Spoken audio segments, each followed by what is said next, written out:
My name is Jenny Young-Seidemann. I'm the dietitian at CHI Mercy Medical Center's Cardiac Rehab. Today we're going to talk about sugar, your heart, and diabetes. So very important topic because if you have pre-diabetes or diabetes or blood sugar issues, that's an automatic risk right together for your heart and for heart disease. So it's really important to have blood sugar under control. So I'm going to share with you what that's going to look like. I like to start just describing what even is diabetes. So hopefully this slide helps explain what's going on there. But basically what happens is you eat some food. And if you don't have any blood sugar issues, diabetes or pre-diabetes, you digest that food and then glucose or blood sugar is released to your blood.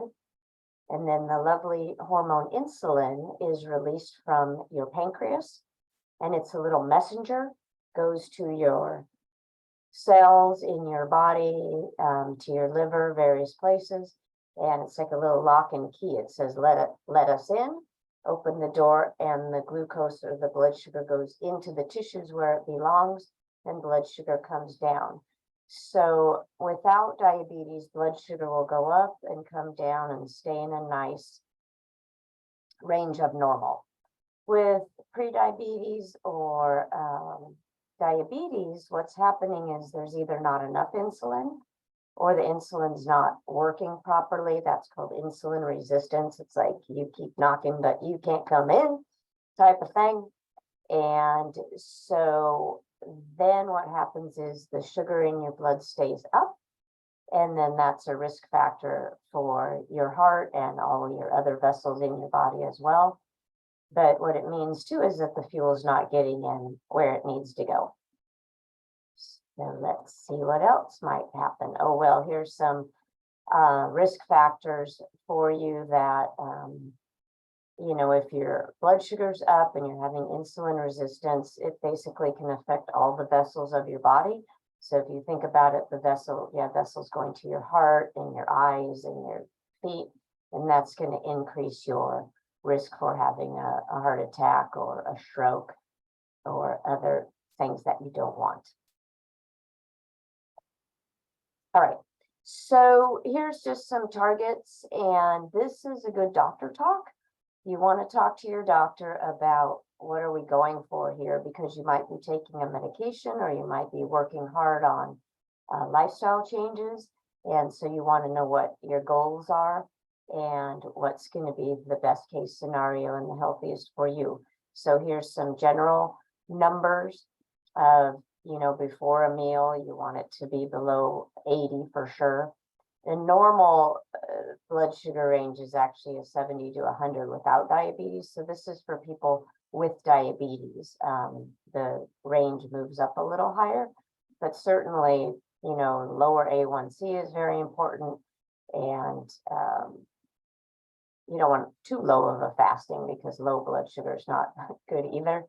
But these are general, so talk to your doctor about your goals so you know where you're trying to go. Okay, how are we going to keep the blood sugar where you want it to be? Well, know your medications, take your medications as prescribed by your doctor. Check your blood sugar. If you don't check, how do you know what's going on? Right? You're just working in the dark if you don't check. Exercise, super, super important. If you've been diagnosed with pre-diabetes or on the border or something, the top thing to do is to get moving, because exercise makes the cells more receptive to insulin. It will make your natural insulin work better. Balanced meals, and I'm going to talk all about meals in detail in a second here. Drink water. Stress actually has an effect on blood sugar too, so it's very, this is water. I'm demonstrating. Drink some water. Looks like a coffee cup, but it's water. So these are some basic things to do. So food choices for sure are going to make a difference. So here's the things that will raise and lower blood sugar. Food raises blood sugar. That's normal. It's supposed to. Glucose is actually your main fuel for your brain and your muscles and your entire body. So it's important, but you don't want it to be running high because then you get the risk factors. So exercise will lower blood sugar. Medication that your doctor prescribes will lower blood sugar. And then we're balancing these to try to get the best blood sugar as possible. Okay. You don't need special foods. You don't need, it doesn't have to be super complicated. There's definitely things to know and things to be aware of and pay attention, which is very important because we want blood sugar as good as it can be. But, basically foods that are good for people with diabetes or heart disease or both are foods that are good for everyone anyway. So heart healthy or eating for diabetes or blood sugar is really healthy for anyone. So, your whole family can get onto the same program, or your spouse or your partner or whoever else might be eating with you. Okay, now we're going to get into some details. So if you think about your body's having some trouble processing glucose. So if you skip a meal and then the next meal is kind of bigger than it normally would be, and maybe there's a little snack and then there's a long stretch, this is going to make it more difficult for your body to process the glucose. So one of the number one things is just try to eat on a regular schedule if you can. It doesn't have to be a huge production, but what you're trying to do is space the food out, and in particular the carbohydrate, and we're going to talk more about that, spreading it out through the day to make it easier for your body to process. I have a note here, carbohydrate counting or plate method, and I'll get on to talking about those with you. And then just following heart healthy guidelines. And I got a whole bunch of other videos you may have already watched about heart healthy eating. So you'll definitely want to watch those and pay attention. Added sugar, mostly not mostly, you really want to just get rid of it. So added sugar is not naturally occurring sugar. So in things like fruit, this is a bowl of raspberries, there is naturally occurring sugar. That can raise blood sugar, but this is also coming with vitamins and minerals and fiber, and this is a healthy food that is part of your menu for diabetes. The thing that's added sugar are the sweetened beverages, the yogurt with a bunch of sugar added. A lot of the cereals have a bunch of added sugar. There's a line now on the nutrition facts where you can read it. It says added sugar. You want that to be 0 when you read a nutrition label. We definitely want fiber. If you have some fiber and protein in a meal, that helps to release the release of the glucose, and it gives you a better sense of fullness and gives you a better blood sugar. So some protein and making sure there's some fiber in each meal. Non-starchy vegetables. I have a picture here of some non-starchy vegetables here, but this is all your greens. This is the cauliflower, broccoli, this is carrots. Even if you've heard otherwise, carrots are actually a non-starchy vegetable. We've got peppers and tomatoes and cabbage and all kinds of non-starchy vegetables that are very low in carbohydrate, super high in nutrition, help your immune function, help keep you healthy, help fiber, etc. So as many of those as you can fit into your day, that would be great. And this last is trading refined grains. In other words, if you can get white flour out of your life, that's a huge benefit. White flour is highly processed and most of the nutritional benefit is gone. Poof, the fiber is gone, the vitamins and minerals are gone. Poof. Enriched wheat flour means we stripped out all the good stuff and threw in like a little vitamin pill. So you're really missing a lot with that. If you can go to all whole grain, if it's supposed to be a bread, a cereal, a pasta, any of that, look for 100% whole grain, huge benefit for you. Okay, here's some more about the added sugar piece. So this is calories, no benefit, except for your taste buds.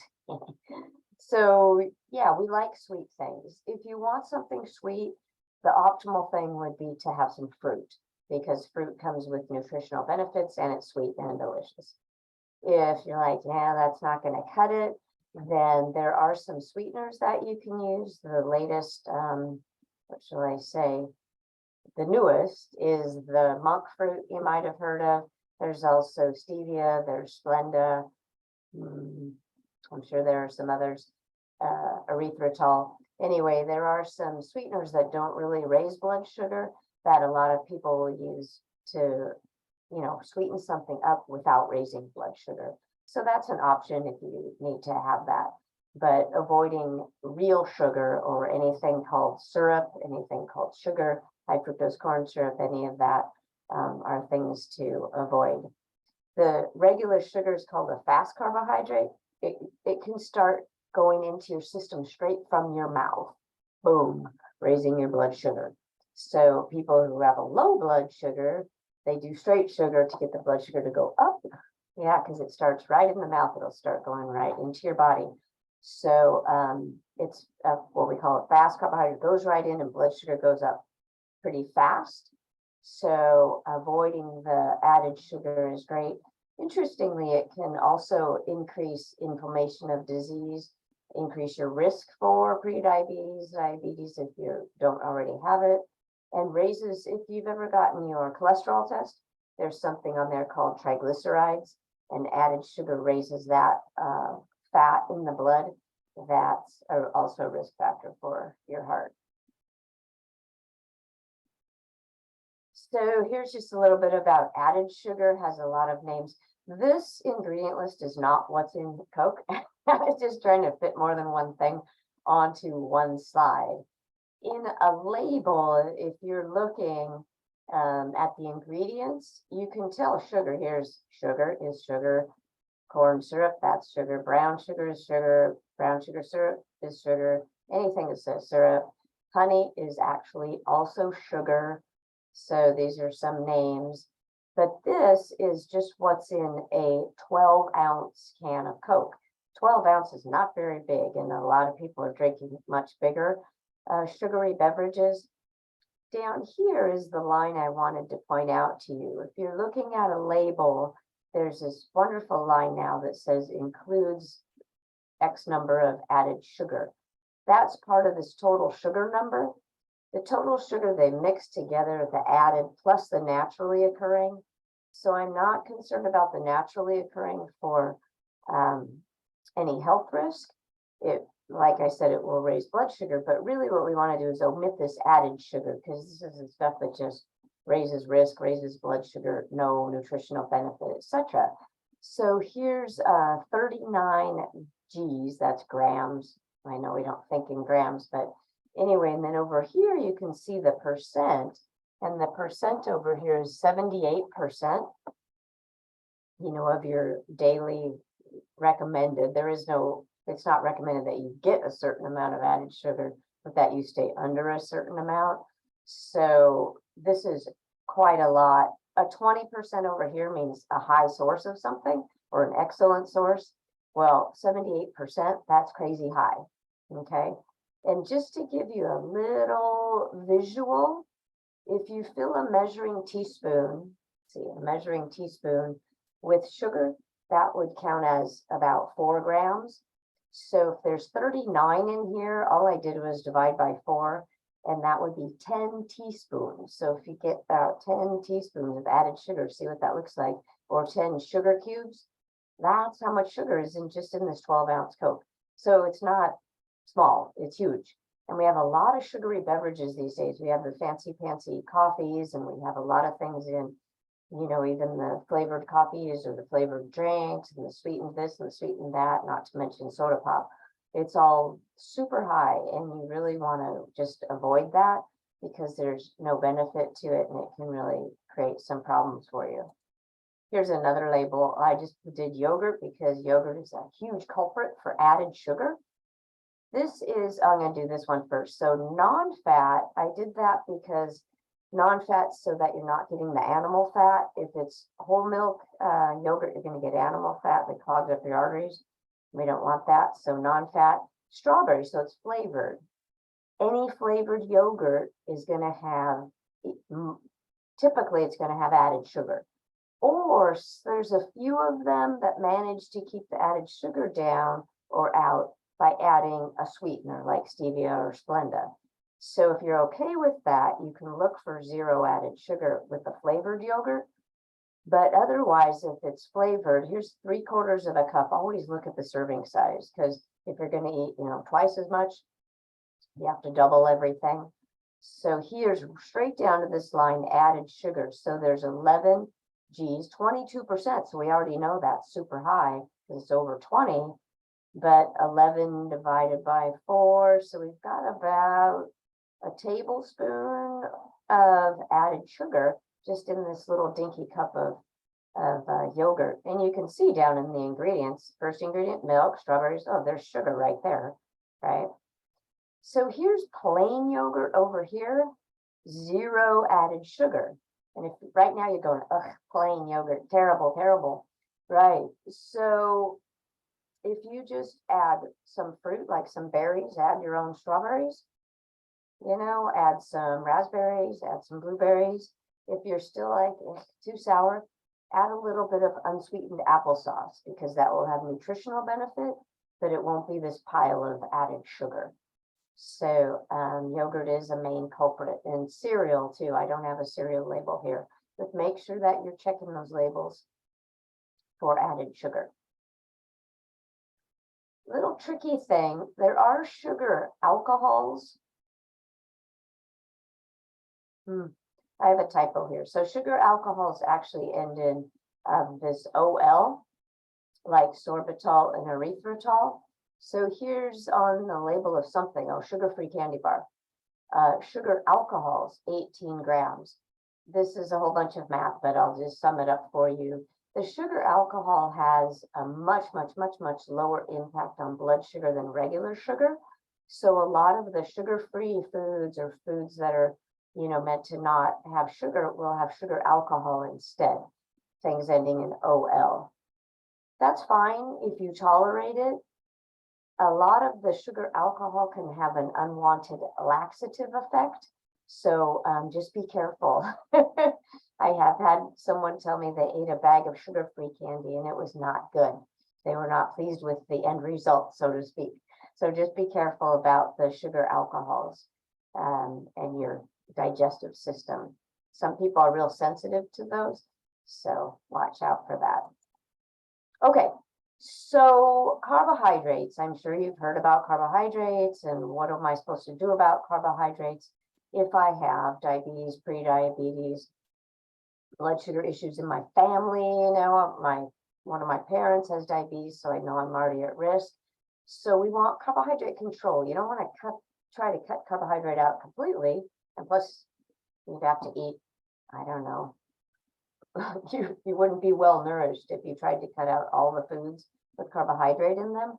So what we want to do is find a balance and control. Okay, so carbohydrate is the nutrient in food. This is not a carbohydrate, this is bread. In the bread are nutrients. So this is pretend whole wheat bread. So there will be some carbohydrate, there'll be some protein, little trace of fat, vitamins, minerals, fiber. Okay. So this would be considered a healthy food. Some people are like, yeah, I eat too much bread, so I'm just going to not eat bread because, it'll wreck my blood sugar because I eat too much of it. You see what works for you. That's fine. But what we're going to do on a label or on lists, there are a lot of lists available now. And if you don't have one, I do have some websites at the end of this presentation where you can get lists of carbohydrate foods. You can also, go on to the internet and easily get a list of how much carbohydrate is in certain foods. Anyway, so meals of about the same size with the same amount of carbohydrate. So preferably 3 meals spread out about, 3 or 5 hours apart, depending on how hungry you are and how often you need to eat. And you might need snacks in between, depending on how active you are and so forth.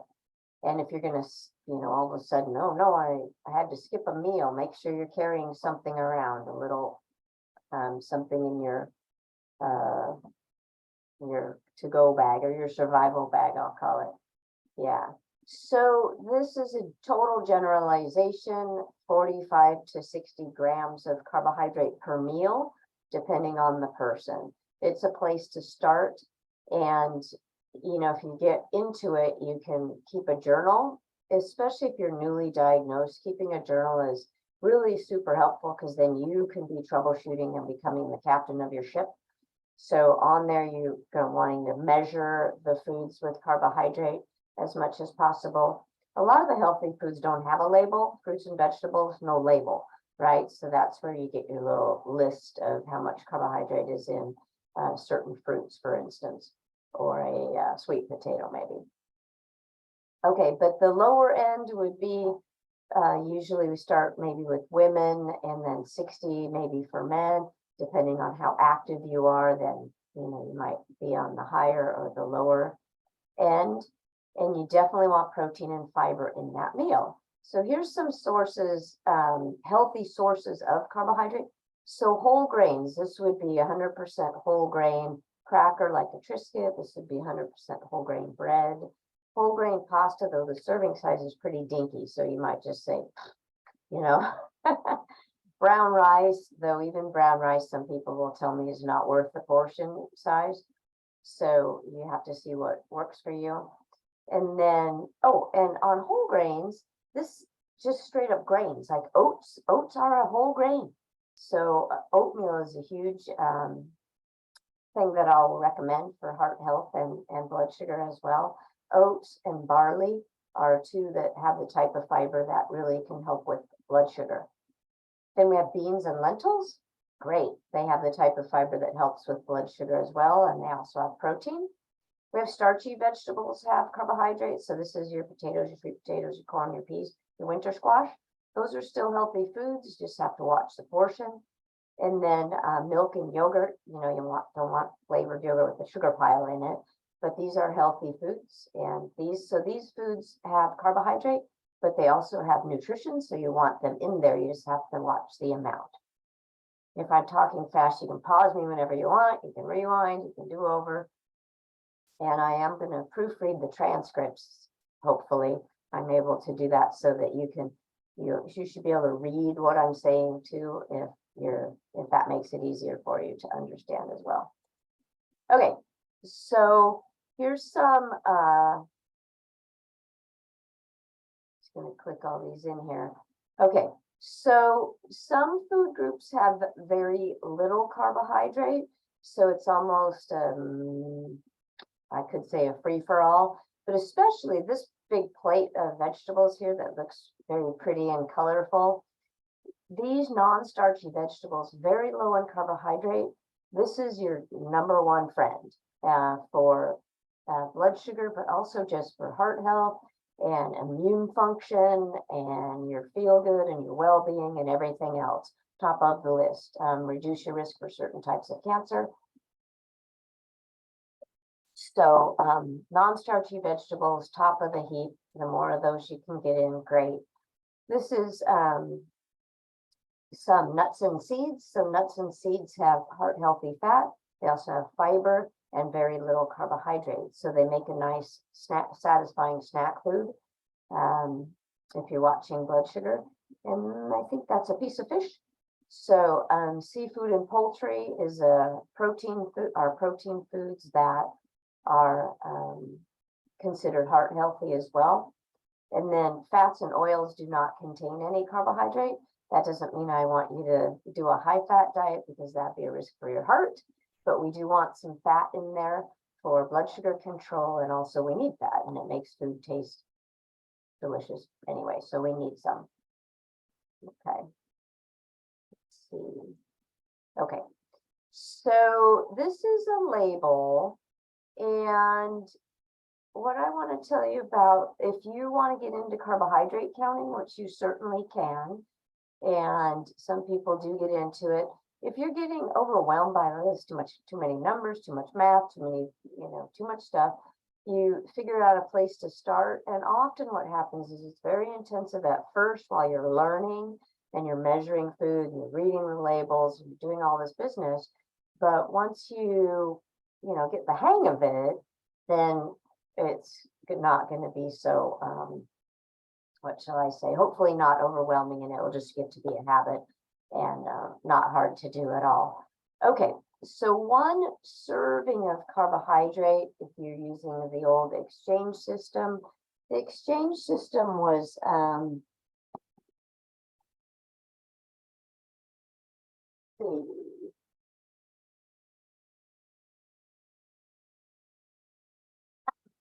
here we go.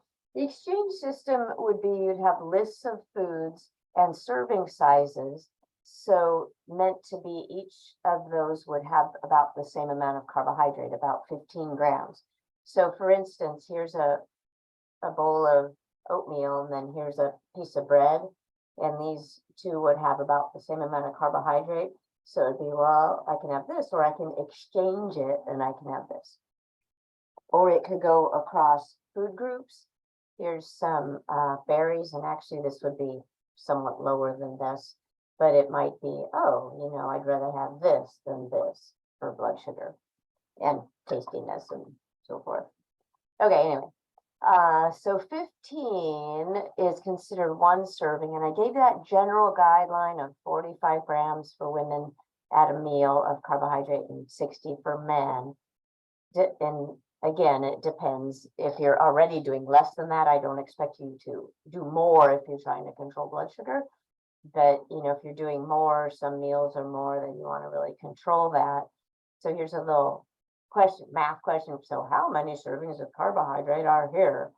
Okay, what is this stuff anyway? This is some mystery cereal. So if you're actually going to eat 2/3 of a cup of cereal, which is not very big, we're talking about a measuring cup, only 2/3 full, then it would be 37 grams of total carbohydrate, so that's roughly 2.5 servings of carbohydrate. Or if you're doing I can have 45 at a meal, you're like, well, I'm almost there with 2/3 of a cup of this particular cereal. So let's look a little deeper. This does have fiber. So fiber, super, super, super important for blood sugar control and pretty much everything else. The fiber does not raise blood sugar. As a matter of fact, it helps control blood sugar. Subtract the fiber from the total. So now we have 33.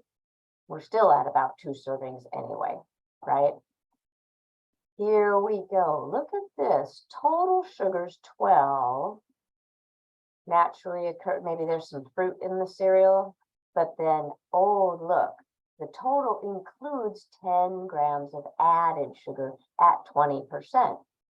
Oh, well, this is a reject right now because I said, okay, we want to omit added sugar because most of this total sugar is just a big fat sugar pile, right? So anyway, how many servings of carbohydrate are here? About 2 once we subtract out the fiber, but there's 10 grams of added sugar. So I would say this is not going to be supportive of your blood sugar or your overall health or your heart health either because of this added sugar here. Unfortunately, cereal is a big culprit. There are some cereals without added sugar, straight up oatmeal if you make it from oats, and shredded wheat is one that doesn't have any added sugar, and you can find some others now. Watch out for the keto cereals. They can have very low carbohydrate, but a lot of them, if you look here, they're loaded with saturated fat, and that's the kind of fat that raises your bad cholesterol, your LDL, L for lousy, and clogs up your arteries. So watch out if some of these foods that don't have any added sugar, they really pumped up the animal fat up here, or the coconut oil, which is also not heart healthy, or the palm oil, which is also not heart healthy. Anyway, I digress. So you can go watch my fats video. Okay, so here we go. Oh, right. So I did miss. Oh, this is fun, isn't it? So I did skip telling you one thing. Here we go over here back with carbohydrates. does 12 plus 4 equal 37? Not in the math I learned. So the reason it doesn't add up is that the label's not required to list starch. So starch is the missing carbohydrate. So that's just a factoid for you. But if you notice, that's why they don't add up. So we did the deduct the fiber, and then we get net carbohydrate, it's called. The added sugar we don't want, and then we talked about the total sugar. So hopefully that clarifies how to do carbohydrates on the label for you. So here's some examples of some serving sizes and, what would contain a serving of carbohydrate. So here would be the exchange system, where you can go, okay, this contains about the same amount of carbohydrate as this. And if I can have 45 at a meal, then oops, one of these is too much, I can get rid of that, or I can have twice as much of this one, but get rid of that one, type of thing. So here's a small apple a day keeps who away, and also has the type of fiber that is important for controlling blood sugar. So apples are great. So an apple has about the same amount of carbohydrate as 8 ounces of milk, which has about the same amount of carbohydrate as a third a cup of rice. That is very dinky. So that's what I said about rice earlier. It's a pretty small serving for the amount of carbohydrate. Half of a medium potato, okay? Half an English muffin, 2 teaspoons of raisins. Why is that so dinky? You can have a whole apple with 2 teaspoons of raisins. Because if you think grapes, and then you suck out all the liquid, now you have raisins. So all the water's gone. So now the sugar's concentrated. So the serving size got really dinky. If you're having trouble with blood sugar control, I'd get rid of dried fruit. And I'd also for sure get rid of juice, even if it's 100% juice. That's a fast carbohydrate. So I'd eliminate that as well. Here's a tablespoon of sugar, which I'm not recommending at all. But a tablespoon of sugar would also have about 15 grams of carbohydrate. So here's the non-starchy veggies, and here's another pretty picture. Low in carbohydrate, high in nutrition. So the recommendation for really anyone, not just people with diabetes or prediabetes or blood sugar issues, is half your plate with non-starchy vegetables. So that means by the end of the day, did I eat mostly non-starchy vegetables? And most people can go, I could do better on that. Even me, a lot of the days. So non-starchy vegetables are great. So if you were doing a 45-gram meal, this would be a very odd meal, but maybe if we had an apple and a cup of milk and a half a potato, that would be 15 grams. That doesn't sound like a normal meal.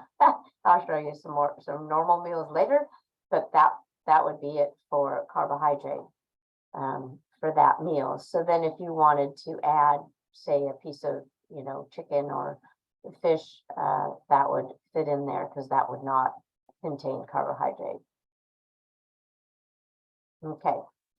Fiber, fiber, fiber, fiber, fiber, fiber, fiber. I'm a huge fiber fan, as you might have already gotten. Fiber really helps with blood sugar. It's going to, slow down how fast your blood sugar goes up. It's going to just give you a feeling of fullness and satisfaction.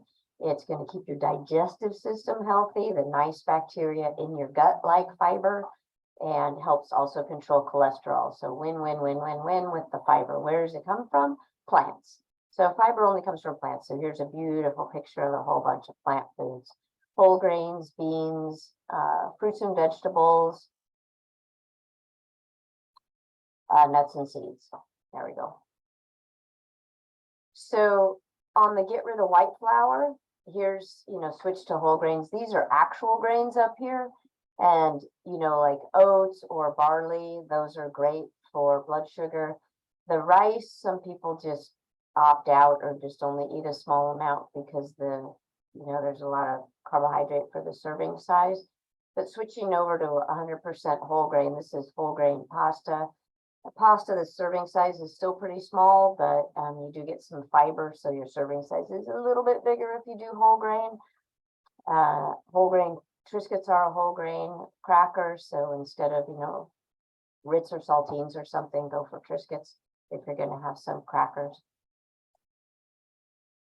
And then we go heart healthy proteins. You definitely want proteins in there. So lean meats, eggs, the going rate advice for egg yolks is not more than 3 per week right now, but it depends what else is in your diet. Fat-free or low-fat milk and yogurt. Fish. Heart Association likes fish at least twice a week. Some fats are avocado. If you like avocado, that's considered a heart healthy fat, and I count it as a vegetable too. So that's a win there. So you definitely want fat and protein, not too much fat, but you definitely want some heart healthy sources of fat in your meal and some protein to help slow down the carbohydrate, is how I describe it. This is the plate method. And so what is going on here? This is supposed to be a plate, and what they're showing is half the plate non-starchy vegetables. It certainly doesn't have to be salad. That says, looks like a salad there, but there's so many non-starchy vegetables. It's all of them except for the ones that are obviously starchy, like potatoes and sweet potatoes and peas and corn and winter squash. The rest of them are non-starchy. So there's so much variety and color and taste and things you can do here. There's a piece of chicken, so that'd be considered a lean meat, though the white meat is leaner than the leg there, or the drumstick. Here's carbohydrates, so corn would be a starchy vegetable, so they've got that in the carbohydrate section. This is a glass of milk, which has carbohydrate, but it also has protein and lots of important nutrients. And then they've got a little apple here for a dessert or a snack. So that does have carbohydrate, but is also got the soluble fiber. So this meal probably has, if that apple had roughly 15 grams, and if that's an 8-ounce glass of milk, that's about a serving of carbohydrate. I don't know how big this is supposed to be, but we're somewhere in the 45 to 60 gram range with this pretend meal here. Oh, there we go. Simple and tasty meals. It doesn't have to be a big production. This is the plate method again, and this is picture right here I find hilarious because that looks like mac and cheese, which with white pasta, which is not what you'd want there. But this would be a serving of maybe a half a cup of brown rice, or this could be the ear of corn or half an ear of corn, depending on how big it is. This could be half a cup of peas. This could be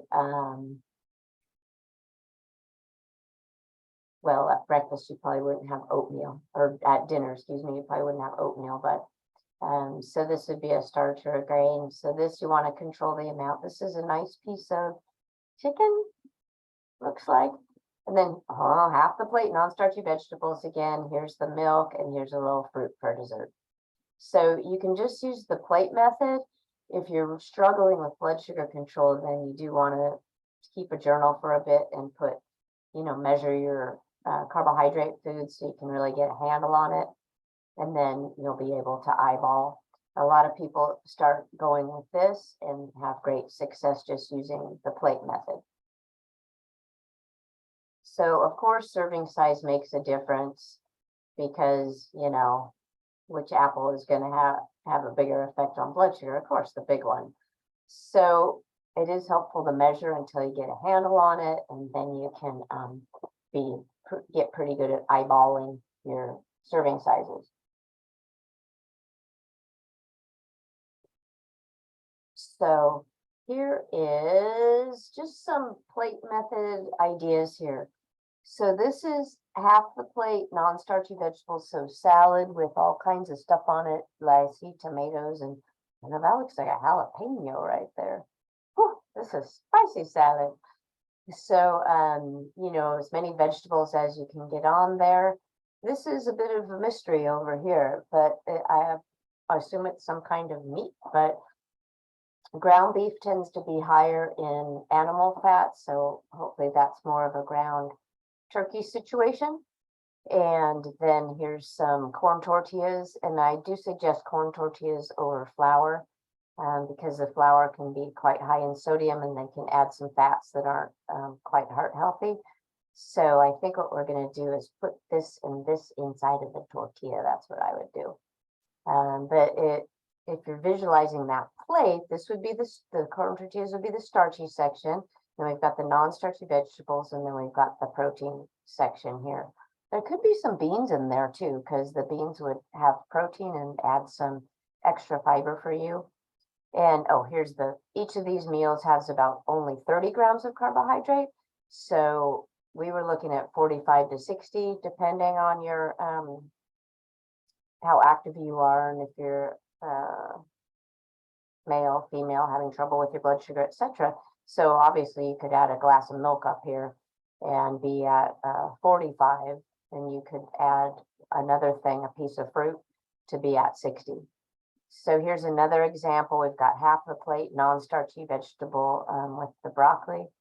And then that's a nice piece of fish. And they've got some, since it's 30-gram carbohydrate, I'm guessing this is about, to be about a half a cup of rice.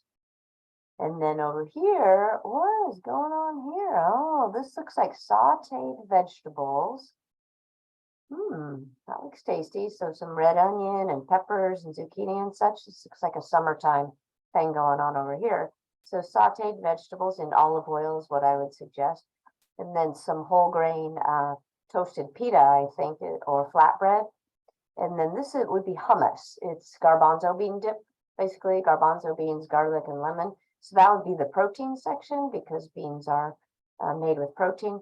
So this is a vegetarian meal over here, a meatless meal. And so this one, again, you could add, you know, a cup of milk or a piece of fruit to get up to the 45 or 65. So some examples. We better have some breakfast too, right? As I said, we needed 3 meals. So here's a sample breakfast. Half a cup of dry oats makes a cup of cooked, and that would be about 27-gram carbohydrate. Oh, subtract the fiber, we get 23. A half a cup of delicious blueberries. You can cook that. This one they sort of top it with it, but I cook my blueberries right into my oatmeal. Cook your oatmeal with milk. You get more nutrition than if you make it with water. And then we've got a little handful of almonds on there. So the net carbohydrate, in other words, the total with the fiber subtracted, is at 38. So this is quite low. It's lower than, you know, the 45 or the 60. So there's still some room for, I keep saying cup of milk, right? Or just to increase the portions if that's not enough food for you. More examples. So now you try. Okay, so we've got some non-starchy vegetables. So that's going to be very low in carbohydrate. I'm not even going to count the carbohydrate in there. We've got a tuna sandwich. So the carbohydrate would be, since I can't talk to you, I guess, and you can't talk to me right now. I just, you try. I could give you thinking time, or you could pause me and give yourself thinking time on this. Okay, pause. Now I'm going to pretend you came back and give you the answer. Okay, so a couple pieces of bread. Piece of whole wheat bread is generally, like I said, you know, roughly 1 serving of carbohydrate. So if we have a whole sandwich, that'd be 2 servings. 8 ounces of milk is about 1. And then we've got a pear, and the pear has, a whole pear would have about 2 servings of carbohydrate. Wait, 1, 2, 3, 4, 5. Okay, so we're at 5 times 15. So 30, 60, we're a little bit over, but we can subtract out the fiber. So there's fiber in the whole wheat bread, and there's a lot of fiber in a pear, believe it or not. So the total for this meal would actually come out to a bit more like 50 or 54 grams of carbohydrate. So this might be a little too much for some people. And then what would you do? Well, maybe you'd have half of a pear, or you maybe don't like milk, so you trade it to water, or you'd have a half a sandwich. So different ways to look. Or they do have thin slice bread now. It's thin slice, so if it's thin slice, everything's lower, including the carbohydrate. You can have a whole sandwich, but with less carbohydrate. So different ways to look at that. There's a lot of misinformation out there. I know you do electronics because you're watching this video. If you go to Google and look things up, there's so much misinformation, it's mind-blowing. And a lot of it is very compelling and looks very persuasive, and like it's based on research and etc. like that, and it's very misleading and can be highly inaccurate. So I wanted to give you some really good, these are reliable sites where you can go and get information about diabetes and heart health and eating for diabetes and so on and so forth like that. So, you know, make sure you go to trusted sites to get accurate information and ignore all that other stuff. Yeah, this is just my disclaimer. Mercy Medical Center is not, you know, what shall I say, promoting Triscuits, for instance. So just, I talk about those foods as examples, not to endorse any specific product or food. Okay, I hope you've enjoyed this video and watched the other ones. Hopefully they're all quite helpful for you. And that's it for now. Thank you for watching.